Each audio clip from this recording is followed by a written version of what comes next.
Assalamualaikum warahmatullahi wabarakatuh. Saya Dini Alfiani dari kelas 5 R1B ingin mempresentasikan hasil kerja kelompok kami yang berjudul dengan tes tulis. Baiklah, untuk mempersingkat waktu saya ingin menjelaskan tentang tes tulis. Secara etimologi, tes tulis berasal dari kata tes yang kemungkinan besar dipinjam dari bahasa kuno atau teste yang berarti pengujian atau ujian.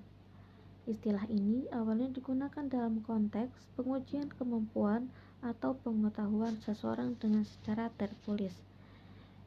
Yang kedua, ada jenis-jenis tes tulis. Yang pertama itu ada tes objektif, di mana tes objektif ini merupakan soal bentuk yang berbentuk pilihan ganda. Yang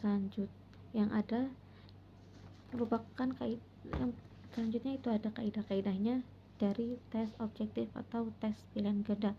Yang pertama ada materi, konstruksi, bahasa atau budaya. Yang selanjutnya ada tes uraian. Tes uraian ini merupakan tes tulis yang diperlukan ketepatan dan kelengkapan dalam merumuskan suatu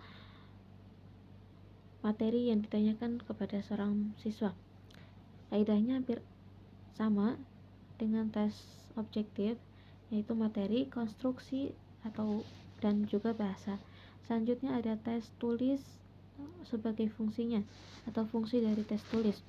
Yang pertama itu mengukur pemahaman atau pengetahuan, menilai kemampuan analisis, menguji keterampilan menulis seorang siswa, mengevaluasi keberhasilan belajar, menilai keterampilan komunikasi.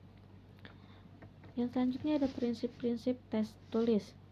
Yang pertama itu ada kepastian validitas.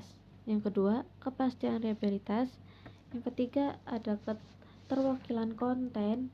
Yang keempat, ada menilai tingkat lebih tinggi dari pemahamannya.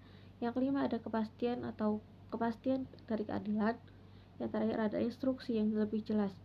Yang selanjutnya itu ada pendekatan dari tes tulis, yaitu menyusun instrumen yang sesuai, menyediakan contoh-contoh yang tepat, mempertimbangkan waktu yang sangat cukup, memberikan umpan balik yang bermanfaat, menggunakan rubrik penilaian, dan memerlukan penilaian yang objektif. Yang selanjutnya ada kelemahan dan keunggulan dari tes tulis. Yang pertama itu ada kelemahan. Kelemahannya yaitu terletak pada subjektif penilaian, terbatasnya ekspresi, dan memerlukan waktu. Keunggulannya, menilai kemampuan menulis, mendalamnya pemahaman, fleksibilitas, dan pembelajaran, serta penilaian kemampuan analisis. Yang selanjutnya ada teknik penilaian dalam pembelajaran dari tes tulisnya sendiri.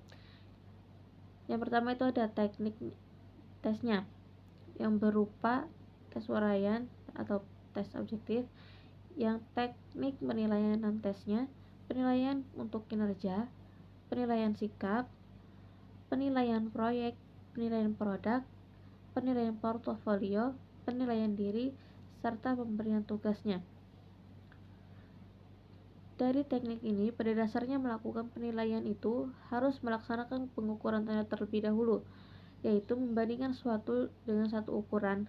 Pengukuran ini bersifat kuantitatif, sama halnya dengan pembelajaran yang mengukur pemahaman materi yang diberikan dalam suatu tes.